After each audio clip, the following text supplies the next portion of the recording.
étonné parce que c'est ici que je remarque qu'il y a des chrétiens qui viennent à l'église quand tout va bien. Quand les choses ne marchent pas bien, ils ne viennent pas à l'église. Et quand tu vois ça, déjà, il faut comprendre que les chrétiens ont perdu le sens de l'église. Tu comprends? Il est ma fille dans le Seigneur. Elle me dit, papa José, regarde, mon mari, les papas de mes enfants, je vois maintenant, je me suis rendu compte qu'il couche avec notre fille aînée. On m'a jamais volé. Non, je dis dans ma vie, on m'a déjà volé. On m'a volé au Congo, même on m'a déjà piqué, on m'a volé. Mais vous savez, ce jour-là, c'était à 2 jours de mon mariage. Tu comprends? Bravo Seigneur, que Dieu soit loué, que Dieu soit béni, que Dieu vous bénisse abondamment. Fidèles auditeurs de Jésus TV, Télé Cité de Dieu, Radio Cité de Dieu International, bonjour, bonsoir, bon après-midi. Vous êtes très très nombreux à nous suivre. Que Dieu vous bénisse abondamment pour la fidélité que vous accordez à notre Dieu et pour votre régularité à nos émissions. Que Dieu vous bénisse abondamment. Voilà, Dieu nous a fait grâce encore dans le cadre de l'émission intitulée Jusqu'aux extrémités de la terre. Dieu nous a fait grâce de recevoir un homme de Dieu qui n'est pas, n'est-ce pas, mon père, comme on dit au Lingala, qui n'est pas visiteur, mais c'est vraiment quelqu'un de la maison et qui a accepté, n'est-ce pas, notre invitation. Et tout à l'heure, nous allons, n'est-ce pas, lui donner la parole pour s'exprimer. Que Dieu vous bénisse abondamment, votre humble serviteur, l'évangéliste Gédéon, Patrick Chichi, depuis donc nos studios ici sur place à Bruxelles. Que Dieu vous bénisse abondamment. Voilà, bien-aimés dans le Seigneur, je vais d'abord vous demander de commencer par la prière. Nous allons prier afin de confier ce moment entre les mains du Seigneur. Nous prions, Seigneur, reçois toute la gloire parce que toi, tu es un Dieu vivant. Nous te confions ce programme de jusqu'aux extrémités de la terre. Pardonne-nous, Seigneur, de tout ce qui n'a pas honoré ton nom, que ton sang précieux nous purifie, nous sanctifie. Nous te confions cette séance, détruisant, renversant tout plan de l'ennemi. Et c'est là dans le nom de Jésus-Christ que le Saint-Esprit de Dieu puisse coordonner tout ce qui va se passer en ces lieux. Merci de visiter ton peuple de par le monde entier et de donner joie et de donner ta paix au nom de Jésus-Christ notre Seigneur. Amen, amen, amen. Que Dieu vous bénisse abondamment, abondamment. Voilà, très très heureux. Je disais, c'est jusqu'aux extrémités de la terre. Alors l'homme de Dieu, le visage, vous êtes déjà familier. C'est quelqu'un de la maison. Très heureux donc de le recevoir ici sur le plateau. Shalom, pasteur José. Oui, shalom l'évangéliste. Comment allez-vous? Oui, ça va très bien pour la grâce de Dieu. Je suis très heureux d'être ici avec vous aujourd'hui. Amen. Gloire au Seigneur. Alors, pasteur José, qui nous vient de loin, il a accepté de traverser, n'est-ce pas, l'océan. Il nous vient donc d'Ottawa, au Canada. Pasteur José, comment ça va sur place d'abord au Canada? Oui, au Canada, ça va très très très bien pour la grâce de Dieu. Le Seigneur est merveilleux, il nous fait sa grâce. Il est vrai que oui, il y a trop de défis aujourd'hui dans le corps du Christ, là où nous sommes. Mais on lui fait confiance, on croit que les choses vont s'améliorer. Mais je dirais, en tout cas en général, on voit la main de Dieu, tout va très bien. Amen. En général, on voit la main de Dieu, tout va très très bien. Belle réponse, que Dieu soit loué, que Dieu soit béni. Alors, le ministère au Canada, c'est, j'imagine, c'est encore une jeune église. Ouais. Parce que je rappelle que pasteur José est pasteur missionnaire. Vous étiez d'abord en Russie. Oui, j'étais en Russie, j'étais à Moscou. J'ai fait à peu près 16 ans en Russie. Et c'est pas payé. C'est là où vraiment que j'ai commencé l'œuvre de Dieu. On a bâti le ministère là-bas. On a beaucoup travaillé en Russie. Et donc là, nous sommes au Canada il y a presque 3 ans et demi. Et on a commencé vraiment à zéro. commencer à zéro. Comme je dis, à zéro, c'est-à-dire qu'on n'a pas commencé dans un ministère pour commencer un ministère. Donc, je crois que ceux qui m'écoutent mais comprennent très bien ce que je veux dire là-dessus. Mais notre ministère a commencé dans notre premier appartement au Canada. Et aujourd'hui, on est là, et il y a des gens, j'ai des disciples, j'ai des enfants, il y a l'école des dimanches. Donc, ça fait quand même beaucoup de plaisir. Amen, ça fait quand même beaucoup de plaisir.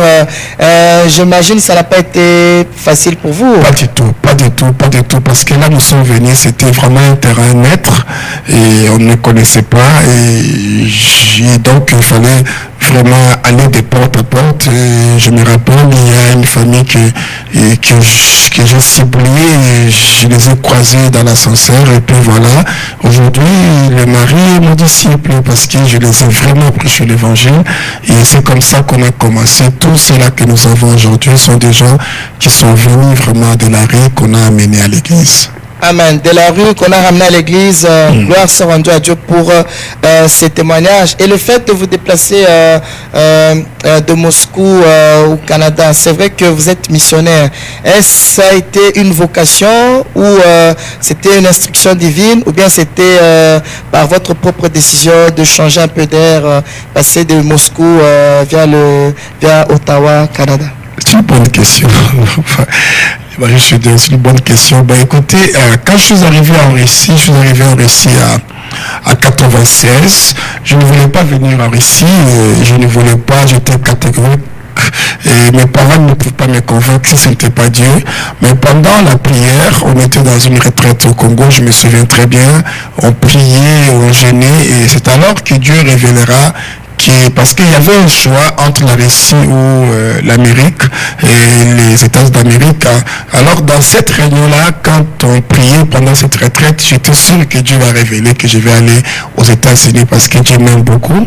Mais à ma grande surprise, et après la retraite, Dieu va donner vraiment clair et net des instructions qu'il voudrait que j'aille en Russie. J'étais vraiment étonné, mais je n'ai pas dit non. Je n'ai pas dit non au Seigneur. Donc là, j'ai accepté, et aussitôt, dans quelques mois, je suis allé en Russie. Et voilà, et c'est là où j'ai commencé, et je ne regrette même pas un jour que j'ai passé en Russie, parce que c'est là où j'ai vraiment connu Dieu personnellement, et Dieu m'a appris beaucoup dans mon ministère. Et donc, mais déjà quand j'étais là, on devait aller aux États-Unis en 2005, donc je dirais peut-être même combien d'années, non, 96, 2005, c'était peut-être après 8 ans, et le Seigneur nous dira que c'était pas le moment. On n'a pas dit que de ne pas y aller, c'était pas le moment. Et là, on a continué encore, on a fait encore à peu près 7 ans, et un jour, on a reçu une confirmation de la part du Seigneur que maintenant vous devez y aller.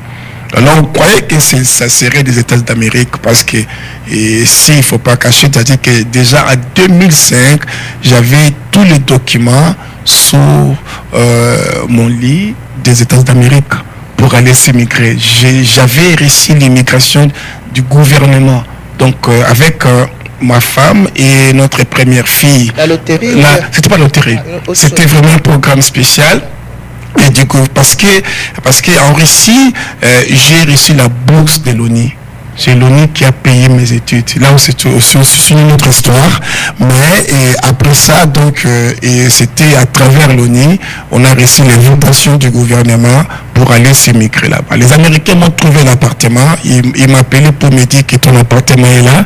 Donc, on me demandait même quel appartement que vous voulez prendre. Mais quand on priait, Dieu nous disait toujours que ce n'était pas le moment. Et une fois, on m'a dit, mais qu'est-ce que toi tu fais en Russie? Les Américains m'ont dit, mais qu'est-ce que tu fais là-bas? Qu'est-ce qu'il y a là-bas en Russie? Toi, tu refuses d'aller aux États d'Amérique. Et en 2012, alors là maintenant on a reçu la confirmation que maintenant il faut aller. Et je croyais que c'était les États d'Amérique. Je suis allé à l'ambassade pour dire, écoutez, nous sommes prêts pour aller. Ils me diront, écoutez, c'est fini, monsieur, ton dossier a déjà été clos depuis longtemps. J'ai dit, Seigneur, alors peut-être je me suis trompé, ou bien c'est toi qui me trompes. Parce que là, tu m'as dit que c'est le moment d'aller. Et ça n'a pas pris 10 mois, je suis allé au Canada.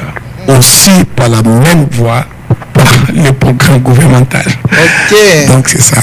Gloire au Seigneur. Amen. D'où l'importance d'écouter Dieu en faisant allusion, n'est-ce pas, au message que vous avez apporté au peuple de Dieu. Ouais. Sur le vent souffle, mais on ne sait d'où il vient. On entend le bruit, mais on ne sait d'où il vient ni d'où il va. Et vous nous avez dit, c'est très très important d'écouter la voix de Dieu parce que quelqu'un d'autre dans votre situation, il partait tout de suite aux États-Unis. On voit bien la nécessité d'écouter Dieu. Je suis très béni. Vous savez, j'avais dit ça hier, et ça c'est vraiment un autre sujet. S'il y a quelque chose que j'aimerais apprendre encore aujourd'hui, s'il y a quelque chose que j'aimerais qu'on puisse encore beaucoup m'instruire dans ça, c'est comment écouter la voix de Dieu. Ça te rend heureux dans tout et surtout. Voilà. Ça te rend heureux dans tout et pour tout. Béni soit le nom du Seigneur. Alors, vous êtes vraiment une bénédiction pour les peuples du Canada. Amen. Que Dieu soit loué. Gloire au Seigneur. Que Dieu soit loué. L'Église se porte très très bien au Canada. Et nous profitons en passant pour saluer tous nos auditeurs, téléspectateurs qui sont en train de nous suivre au Canada. Amen. Shalom, que Dieu vous bénisse. Alléluia. Alors, Pasteur José, à la Maison Cité de Dieu, vous animez une émission sur la Bible ouverte. Ce sont des messages qui touchent, qui interpellent beaucoup le peuple de Dieu. C'est un programme, une inspiration que Dieu vous a donné, ou bien c'est un programme que vous avez discuté avec le visionnaire, ou ça se passe comment la Bible ouverte au sein de la Maison Cité de Dieu? Non, pour le programme, on a parlé avec le visionnaire, le pasteur Moïse, que je salue aussi en passant. Vraiment, c'est une grâce d'avoir un ami comme lui. Et je bénis le Seigneur pour lui, pour tout ce qu'il fait, lui et sa famille, son épouse, maman Esther et tous les enfants et toute l'église de la Maison Cité de Dieu. C'est vraiment une bénédiction du Seigneur d'être ici parmi vous.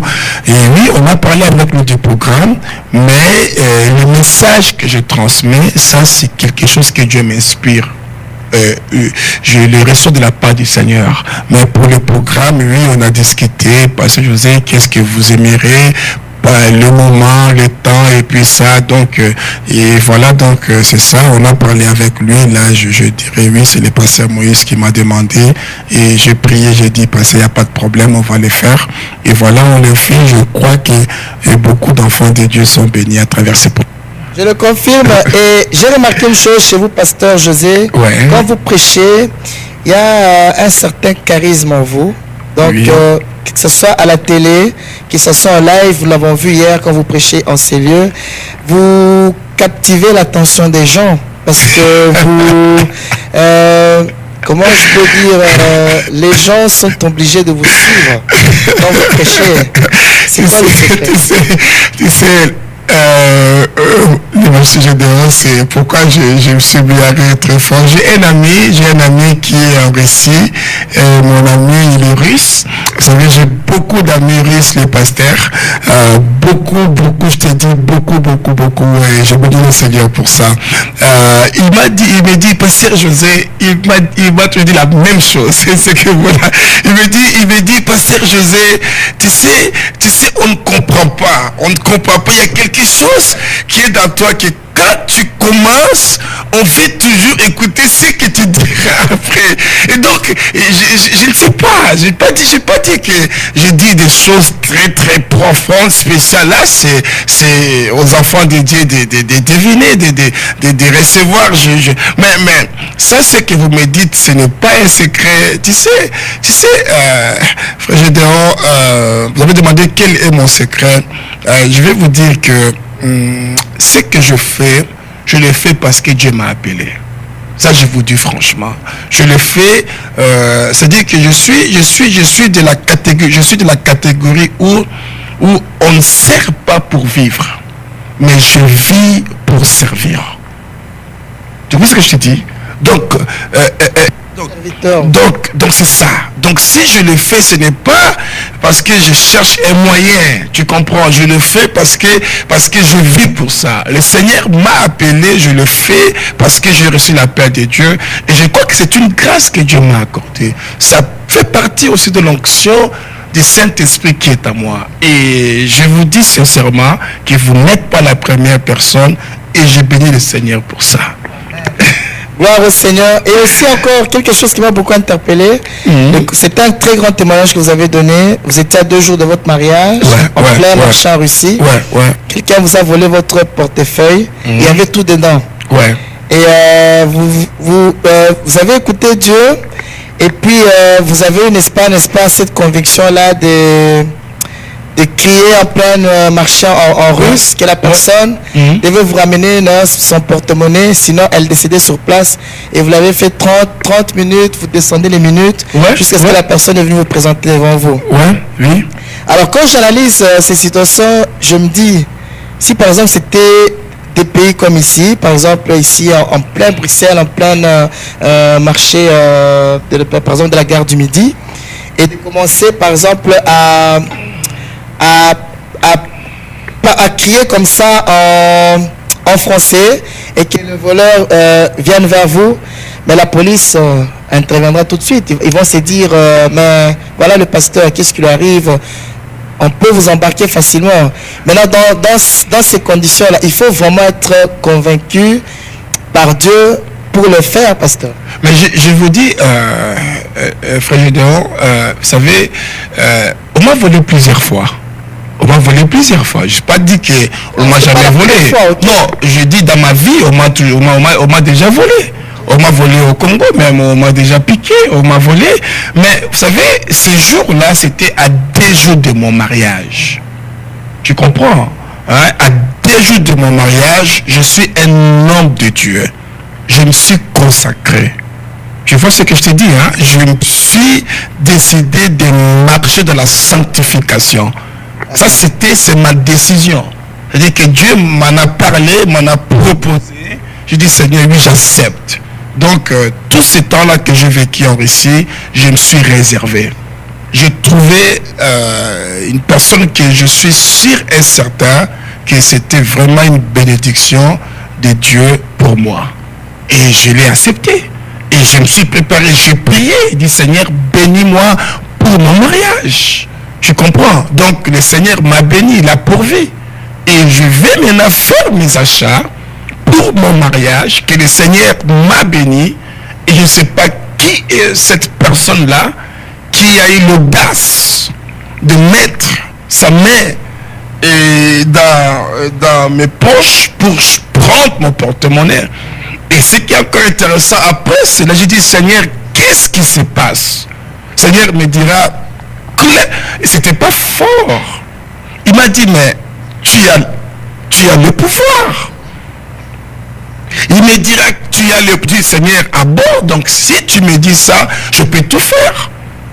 Alors j'ai pris seulement mon pouvoir que le Seigneur m'a dit et je l'ai mis en pratique. Et laisse-moi te dire, ça marche. Quand tu le fais avec Dieu et tu fais ce que Dieu a mis dans toi, et ça marchait, et c'était comme ça. Laisse-moi te dire, frère Gédéon, tu m'as parlé de police, tout ça là, mais ici en Russie, il y a des polices, hein, partout, ils sont partout. Mais écoutez, j'étais en feu, j'étais en onction. Amen. Il pleuvait ces jours-là.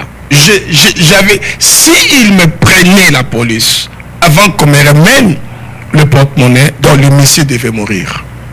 Donc, ils ont fait de ne pas m'arrêter ou bien me prendre, attendre, parce que je crois qu'ils ont... Ils n'ont jamais regardé, ils étaient là, d'attendre qu'est-ce qui va se passer après 30 minutes. Et à la 30e minute, le monsieur est venu, il m'a remis. Tout tremblant. Tout tremblant. Tout tremblant, il s'avançait, il tremblait. Et c'est ça ma foi. Tu me demanderas, Pasteur José, mais alors oui, ma foi, c'est dans ça. C'est là où maintenant il y a ma foi. Et quand je me mets devant, je dis, si le Seigneur l'a fait ces jours-là, il peut le faire aujourd'hui. Amen. Il peut guérir, il peut faire, parce qu'il a été fidèle ces jours-là avec moi. Il sera fidèle aujourd'hui aussi. C'est comme ça que ma foi, ça s'est accompli. Amen. Gloire au Seigneur pour ce très beau témoignage. Alors, l'homme de Dieu, Pasteur José, je vais vous poser une question sur l'unité entre les hommes de Dieu, parce que pour le moment, malheureusement, ce n'est pas ça. C'est un constat qu'il n'y a plus d'unité entre les hommes de Dieu, dans le sens où on trouve normal maintenant commencer à se déchirer. Maintenant, comme la technologie évolue, nous avons l'accès à voir Imo, on a Skype, on a Facebook, on a tous ces instruments de soi-disant doivent nous servir d'évangéliser. Mais hélas, beaucoup de choses obscènes se font sur les réseaux sociaux. Les hommes de Dieu se parlent entre eux, ils se poignardent, ils se diminuent entre eux. Et il n'y a plus cette unité vis-à-vis des hommes de Dieu. Et dans de telles conditions, comment est-ce que les bandimis seront motivés à venir dans nos églises s'il n'y a pas d'unité entre les serviteurs de Dieu? Pasteur José, ce phénomène est dû à quoi? Je vais d'abord dire que c'est triste. C'est triste. L'évangéliste, ça fait mal de voir ça. Et ça se passe aujourd'hui dans les corps du Christ. On le voit, on l'entend partout. Comme j'avais dit, donc c'est triste. On doit prier. Mais laisse-moi vous dire, il y a un passage dans l'évangile de Jean, chapitre 17. Jean chapitre 17, et on appelle ça la prière sacerdotale. On connaît tout ça très bien, on connaît, c'était ça la dernière prière du Christ. Parmi ces dernières prières, si on dira que Jésus sur la croix aussi a prié, c'est pas un sujet de discussion. Mais ça fait partie de ces dernières prières. Vous savez, nous on connaît cela, et même dans la culture juive, laisse-moi vous dire ça, c'est un peu pareil avec la culture aussi africaine. Vous savez, quelqu'un, les dernières paroles du personne, de quelqu'un, ont toujours été très, très, très importantes. Tu comprends? Chez nous, on sait, papa, avant de mourir, ou bien quand papa est mort, on se dit toujours, mais qu'est-ce qu'il a dit à la fin? Qu'est-ce qu'il a dit avant de mourir? Quel message qu'il a laissé? On veut vraiment écouter cela. On veut savoir qu'est-ce qu'il a dit. Tu vois, et souvent tu vas voir un grand-père ou bien papa qui réunit ses enfants, qui donne les instructions, et tu verras après 2-3 jours, il part. Et là on s'est rendu, tu vois, donc ce qu'il a dit là, c'était ses dernières paroles. On va vraiment le mettre en pratique. C'était comme ça, quand tu lis la Bible, tu lis Abraham, tu lis Isaac, tu lis Jacob, tu lis Joseph, qui donna ces dernières paroles. Il dit, je sais que l'Éternel vous visitera. Je sais que le Seigneur vous fera sa grâce. Il dit, s'il vous plaît, mes frères, parce que là, il s'adressait à ses frères et à ses enfants. Il dit, ne laissez pas mes os ici. Et on verra cela. Après plusieurs siècles, on voit Moïse, après avoir tout fait, tout, avant qu'il quitte cette terre-là, Moïse se souviendra. Il a donné des ordres qu'il allait prendre les os de notre frère Joseph. Pourquoi? Parce qu'il s'est rappelé de ses dernières paroles. Tu peux t'imaginer combien de siècles, l'évangéliste, que Moïse a gardé cette parole-là pour accomplir la volonté de leurs frères et Joseph. Et aujourd'hui, on voit aussi dans l'évangile de Jean, chapitre 17, et laisse-moi vous dire que Jean, c'est pas n'importe quel évangéliste. C'est pas si j'ai dit ça à la radio, dans nos programmes. Écoutez, les 3 autres là, quand on parle de Luc, de Marc, de Matthieu, et ils nous ont parlé de ce qu'ils ont vu. Ils n'ont rien développé. Mais quand on voit Jean, quand Jean il parle, Jean il vous parle de la doctrine du Christ. Parce que Jean n'a pas seulement parlé de ce qu'il a vu, il a parlé de ce que le Seigneur lui a révélé. Ça c'est très profond. Les gens ne doivent pas confondre les 3 évangiles, le premier là avec l'évangile de Jean. C'est un évangile particulier. Parmi la façon, les styles, c'est vraiment différent. Et maintenant, dans cet évangile qui est très importante, qui fait partie de notre doctrine, ici on trouve la prière sacerdotale. Et dans cette prière qui est tellement longue, Il y a un endroit là où Christ dit, je ne suis plus dans le monde. Il dit, ils sont dans le monde. Et on connaît qu'est-ce que c'est le monde. Tu comprends? On connaît qu'est-ce que c'est le monde. C'est les tentations, c'est les problèmes, c'est le mammon, c'est les Jézabel, c'est la souffrance, c'est la prospérité, c'est le sexe, c'est la gloire, c'est tout. Il dit, ils sont là, ils sont dans le monde. Christ a dit cela. Et quand on continue, il dit, je vais à toi, Perse, garde en ton nom c'est que tu m'as donné. Afin quoi? Afin quoi? Afin qu'il soit un comme nous. Donc, quand tu vois quelqu'un est dans la division, quand tu vois quelqu'un qui a pris la division, il est loin de Dieu. Pointre. Il est un enfant rebelle, un disciple rebelle. Tu comprends ce qu'il dit? Il est un serviteur rebelle. Ça n'a jamais été facile, ça ne sera jamais facile, mais on fera tout. Je dis, on fera tout pour que nous, le corps du Christ, soit unis. Gloire au Seigneur. Voilà, on fera tout pour que nous, corps de Christ, nous soyons unis. Quand on voit, n'est-ce pas, ces gens, des serviteurs de Dieu qui encouragent la division, c'est que d'une part, ils se sont éloignés du Christ. Alors, autre phénomène à observer, pasteur José, en tout cas, lorsque nous étions en Afrique, il y avait quand même beaucoup plus de motivation. Et hélas, ici en Europe, au Canada, les chrétiens, il faut vraiment les motiver plus pour qu'ils viennent à l'église. Et les gens ont tendance à venir à l'église, ils pensent qu'ils viennent pour les pasteurs, ou bien pour l'évangéliste, ou bien pour qui que ce soit, mais ils oublient qu'ils viennent d'abord premièrement pour Dieu.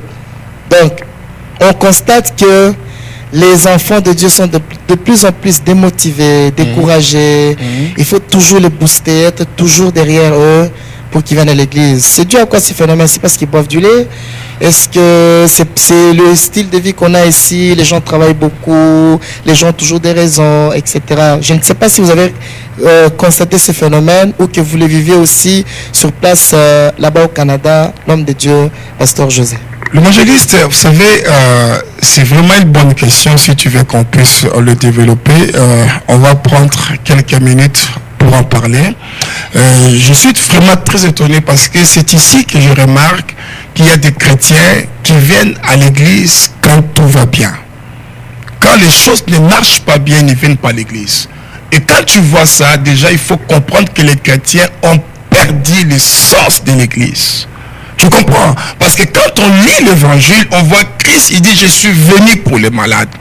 D'accord. Quand je dis ça, ça dit que les gens ont perdu, c'est-à-dire que leur attente à l'église. Tu comprends ce que je dis? C'est-à-dire qu'à l'église, on n'attend plus rien. C'est-à-dire qu'il n'y a plus de supernaturel, il n'y a plus de gloire. C'est-à-dire qu'on vient à l'église parce qu'on se sent bien, je peux venir à l'église. Ok, je vais écouter ce que le pasteur va parler, on va danser. Mais on ne sait plus que là-bas à l'église, c'est là où il y a le miracle de Dieu, que Dieu agit. Ça, c'est d'un volet. Autre volet, tu vois l'évangéliste, comme tu es là. Si moi je t'aime, parce que tu as beaucoup d'argent, le jour où tu n'en auras pas, ou bien le jour où moi j'en aurai beaucoup, je n'aurai plus besoin de toi. Tu comprends ce que je dis? Donc si moi je t'aime, parce que tu as beaucoup d'argent, il y a deux choses. Ou bien le jour où toi tu n'auras plus d'argent, je n'aurai plus besoin de toi. Ou bien le jour où moi j'en aurai plus que toi, beaucoup, en tout cas tu n'aurais pas, parce que je t'aime pas. Mais si je t'aime, toi, Gédéon, comme tu es Gédéon, je te dis que tu aies beaucoup d'argent ou pas, je t'aimerai. Que je sois riche ou pauvre, je t'aimerai toujours, parce que le cœur, c'est le cœur, hein? Tu comprends? Donc, aujourd'hui, les enfants de Dieu doivent comprendre une chose. Tu comprends? C'est-à-dire qu'on n'allait pas à l'église. C'est-à-dire qu'on n'aimait pas Dieu à cause de nos souffrances. Donc pour dire que quand on est maintenant en Occident et que tout va très bien, donc on n'a plus besoin de Dieu. Alors cela veut dire que là-bas aussi on n'aimait pas Dieu, on le faisait à cause de nos souffrances. Vous savez, j'ai pris 2 volets là pour d'abord qu'on sache qu'est-ce qui se passe à l'église, mais malgré ça, quand on vient parce qu'on aime Dieu. Écoutez, j'ai toujours dit ça à l'église, hein, j'ai dit que si un jour ma femme dira que, écoutez, j'aime José parce que José, il me fait plusieurs cadeaux. Chaque fin du mois, il m'achète un sac, il m'achète une nouvelle chaussure. Laisse-moi te dire, je serai vraiment le plus malheureux. Même si je le fais, mais si je le fais parce que j'aime ma femme.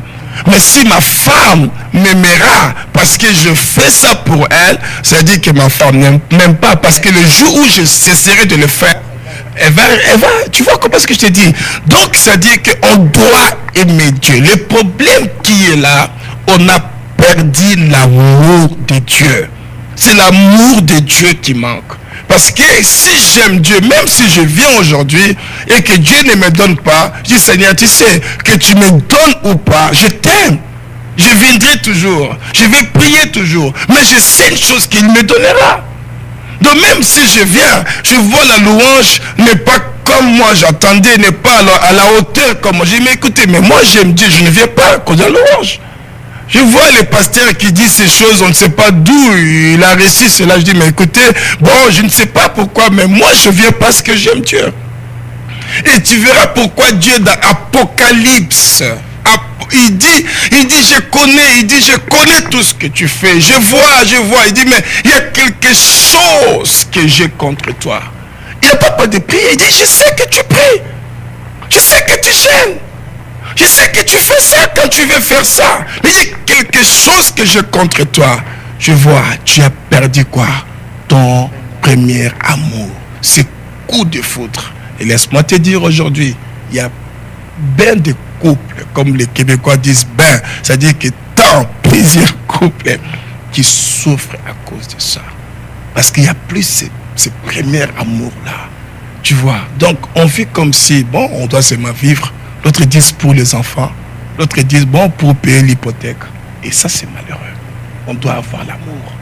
Aussi longtemps, ou bien à partir du moment où il y aura l'amour, au bien-aimé, je dirais, tu verras le feu là, qui va toujours s'enflammer. À nous, ce feu-là de Dieu. Je veux Dieu. Tu comprends? Je veux Dieu. Où est Seigneur? Je veux l'adorer. Parce que je l'aime, je vais l'évoquer, je vais parler. Parce que il y a plusieurs choses. Parce que, écoutez, c'est ça aussi le problème. Parce que nous, on apprend aux gens à prier, mais on n'apprend pas aux gens à parler avec Dieu. Tu comprends? Prière, on peut se fatiguer. Mais parler avec Dieu, on ne se fatiguera jamais. Parler avec Dieu, on ne se fatiguera jamais. Voilà, que Dieu vous bénisse, tous nos fidèles téléspectateurs et auditeurs qui venaient donc de se joindre à nous dans le cadre de l'émission Jusqu'aux extrémités de la terre. Aujourd'hui, Dieu nous a fait grâce de recevoir l'homme de Dieu, pasteur José, qui a accepté, n'est-ce pas, de répondre à toutes nos préoccupations qui concernent la situation actuelle des enfants de Dieu. Alors, pasteur José, que Dieu vous bénisse abondamment. La Bible déclare dans 1 Thessaloniciens chapitre 4, verset 3, ce que Dieu veut, c'est votre sanctification. Ouais. Mais je m'arrête d'abord par là. Ce que Dieu veut, c'est notre sanctification. Mais actuellement, dans les églises, on n'aime pas qu'on prêche la sanctification. Vous allez prêcher à un chrétien d'abandonner l'alcool ou d'abandonner l'impudicité, ou tu vas lui dire, comme Jean-Baptiste avait prêché chez Philippe, je crois, il a dit, tu dois quitter cette femme parce qu'elle n'est pas le tien. Par après, qu'est-ce qu'on a vu? On a vu qu'on avait coupé la tête de Jean-Baptiste par la suite, voilà, Hérode. Et par la suite, on a coupé la tête de Jean-Baptiste. Pourtant, le monsieur disait la vérité. Et c'est actuellement dans nos églises, je ne dis pas à la personne que non, si tu vis, n'est-ce pas, avec la femme de ton frère ou la femme de quelqu'un de ton église, ce n'est pas mauvais, c'est mauvais, tu dois quitter. La personne s'irrite contre toi ou la personne fuit l'église. Ou ne prêche pas la personne, tu ne lui dis pas que non, voler la dîme c'est un péché. La personne va fuir l'église. Ou tu demandes à la personne de soutenir l'œuvre de Dieu, la personne fuira l'église. Parce que les gens ne supportent pas ce message sur la sanctification. Mais si vous dites à la personne, tu vas te marier, tu auras beaucoup d'argent, tu auras beaucoup de voyages. Les gens aiment, comme on dit en lingala, les mikoudi. Donc, qu'on prédise pour eux l'avenir. Là, les églises seront remplies. Mais en ce qui concerne la sanctification, c'est difficile. Qu'est-ce à dire, Pasteur José? Mais écoutez, l'évangéliste, la Bible est claire là-dessus. Il y a deux passages que j'aimerais prendre pour vous répondre à cette question. Et d'abord, le premier passage, c'est dans les chapitres aux Hébreux, chapitre 12. Je crois que les enfants de la maison, si tu le dis, connaissent ça très bien, vous le connaissez par cœur.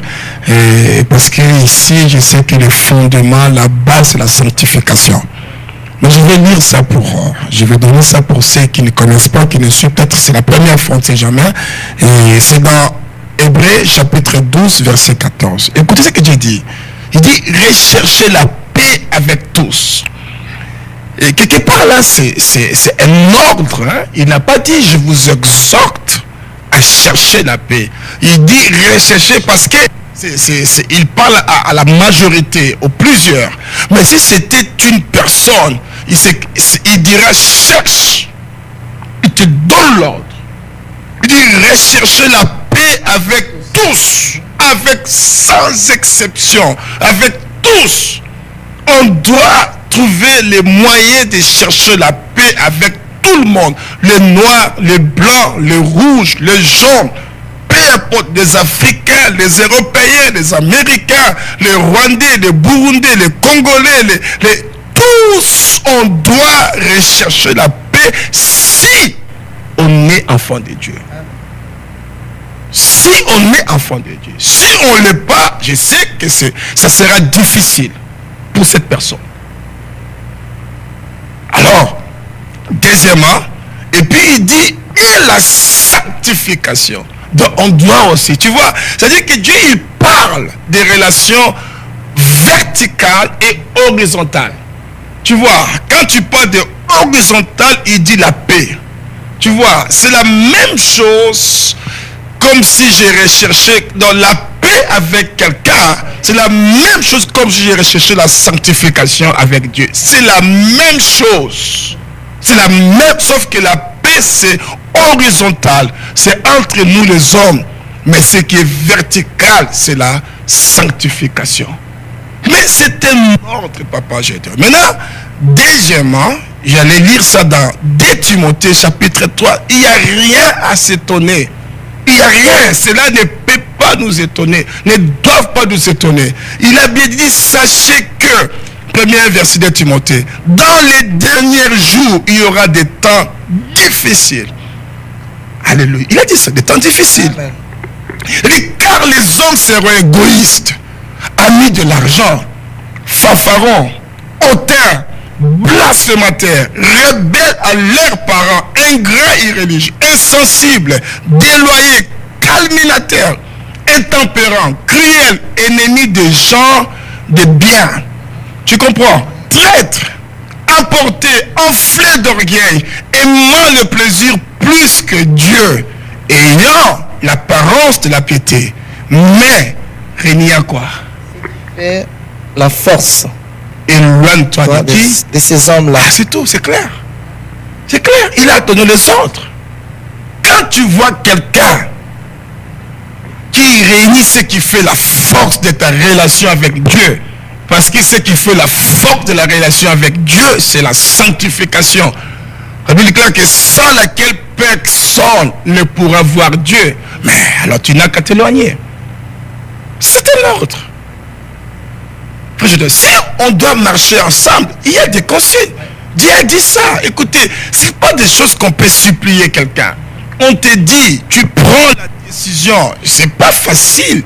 Mais si tu prends la décision, Dieu vient, il aide. Il donne le soutien. Nous sommes au dernier jour. Les gens n'aiment pas parce que les gens veulent, comme vous avez dit, là, ils veulent qu'on leur dise ce qu'ils aiment entendre.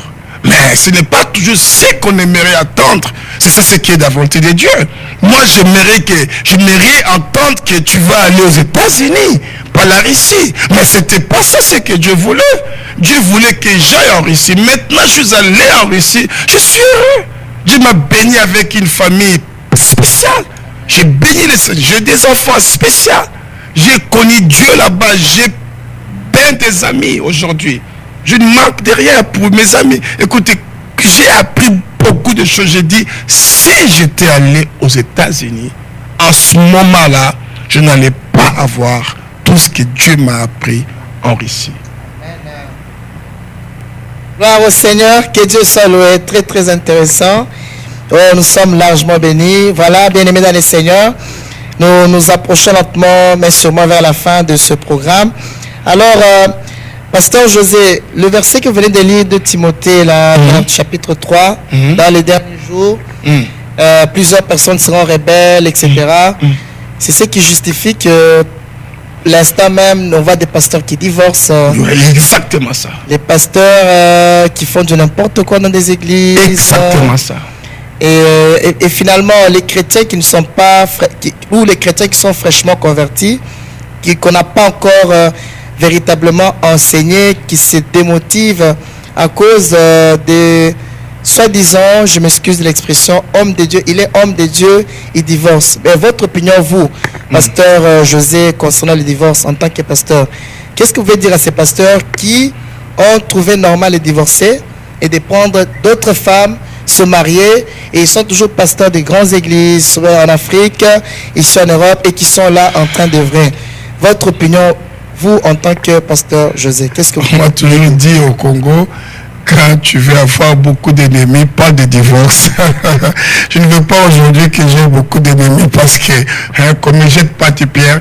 Mais écoutez, l'évangéliste, quand on lit la Bible, de Genèse à l'Apocalypse, nulle part on verra que Dieu a soutenu le divorce. Il n'a jamais soutenu le divorce. Et tant que pasteur, je ne soutiens jamais les divorces. Tu vois, je ne prêche jamais pour le divorce. Mais écoutez, l'évangéliste, c'est une question aussi trop pertinente. Tu comprends ce que je te dis? C'est vraiment trop et aussi très sensible. Donc il faut écouter. Ok, toi tu divorces. Tu divorces pourquoi? Qu'est-ce qui t'a poussé à divorcer? Quelles sont les raisons que toi tu divorces? Et on veut voir après ce divorce, qu'est-ce qu'il a fait après cela? Et si on va maintenant chercher à voir par rapport à ce qu'il a fait, peut-être on comprendrait que même avant le divorce, déjà il y avait des intérêts cachés dans ça. Mais je dirais par exemple, ça c'est mon point de vue en tant que pasteur. Vous voyez, je connaissais mes enfants. Quand j'ai une fille qui vient chez moi, elle est ma fille dans le Seigneur. Elle me dit, papa José, regarde, mon mari, les papas de mes enfants, je vois maintenant, je me suis rendu compte qu'il couche avec notre fille aînée. Elle vient me dire ça. Il couche avec notre fille aînée. Il lui déclare que tu ne connaîtras jamais la nudité de tes parents. C'est-à-dire que c'est un papa déjà, non seulement il couche, mais c'est-à-dire qu'il déjà il maudit sa fille. Alors dans ce cas ici, tu vois, c'est un cas, c'est un sujet. Tu comprends? Là, on prie, on cherche la face de Dieu. Mais je te dirais que là, ma position est déjà claire. Je dirais, ma fille, il faut t'éloigner de cette personne. Dieu a dit, éloignez-vous de tels gens. Tu comprends? Là, c'est autre chose.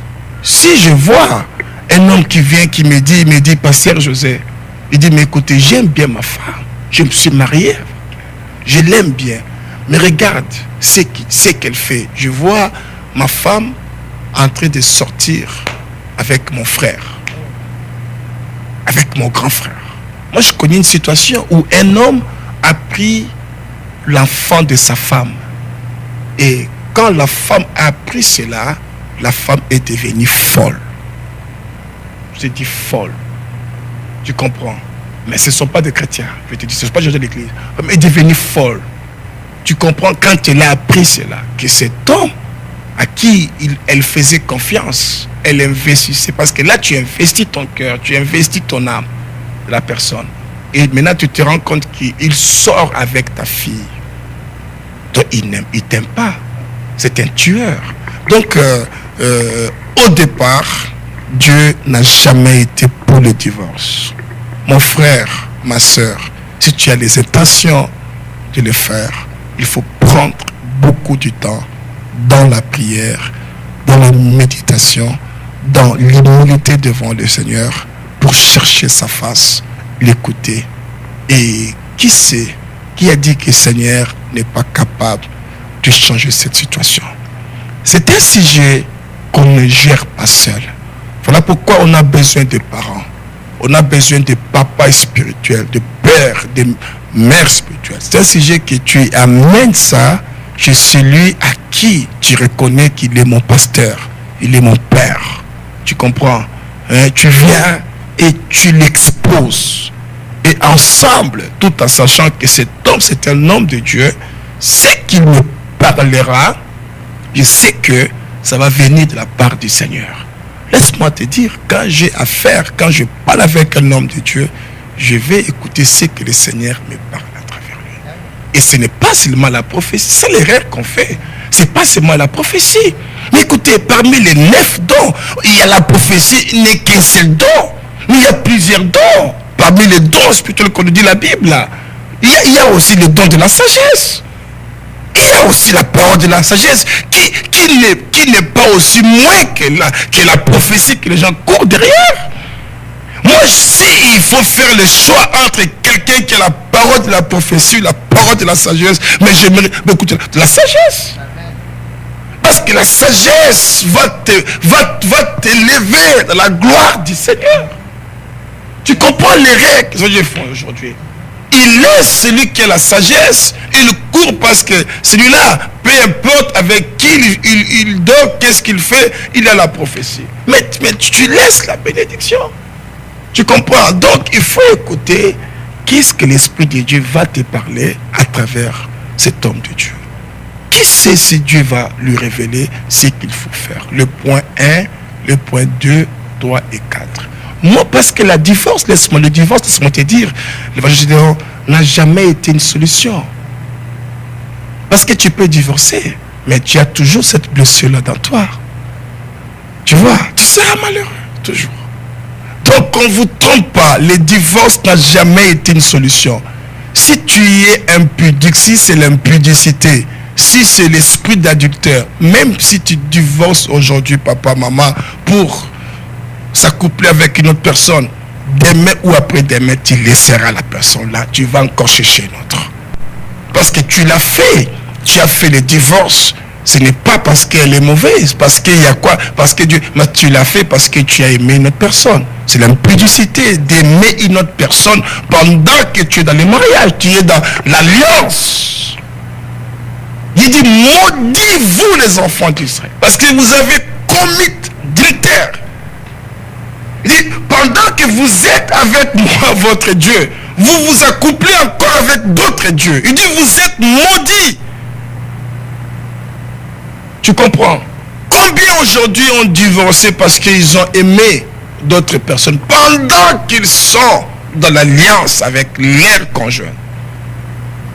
Dieu n'a jamais été pour le divorce. S'il y a un problème pareil, tu veux, je ne sais pas qu'est-ce que viens trouve tes pasteurs, tes leaders, des gens vraiment, tu crois qu'ils sont avec le Seigneur. Écoute la sagesse de Dieu et fais ce qu'ils te diront de la part du Seigneur. Ma soeur, mon frère, tu seras béni. Tu seras béni. Tu auras la solution, non seulement sur le plan physique, mais aussi la solution pour ton âme. Amen. Que Dieu vous bénisse. Amen. Que Dieu vous bénisse abondamment, Pasteur José, pour cette réponse. Alors, mon frère, ma soeur, vous savez maintenant ce qu'il vous reste à faire. Vous avez un père spirituel. Allez partager avec le père spirituel. Il va vous aider. Bien-aimé dans le Seigneur est capable de changer votre situation. Alors, Deux dernières questions, Pasteur José, avant de vous libérer. Avec ce qu'on entend maintenant dans le monde, Boko Haram, des attentats par-ci par-là, quelqu'un qui met une bombe, il s'explose, soi-disant qu'il ira au paradis, etc. Et l'église corps du Christ, quel est l'avenir de l'église? Où se situe l'église par rapport à tout ça? Des choses qu'on entend actuellement. Est-ce qu'il y a encore un avenir pour l'église corps du Christ, l'homme de Dieu, Pasteur José? Mais oui, il y a de l'avenir. Il suffit seulement maintenant l'église de chercher à prendre sa place. Tu vois, j'ai entendu, c'était, je crois, j'avais une réunion le samedi, il y a quelqu'un qui te dit qu'écoutez, le droit d'aînesse, ça s'impose. L'église doit s'imposer. Ça, c'est notre territoire. Christ nous a laissé ici. Et au début, c'était l'église.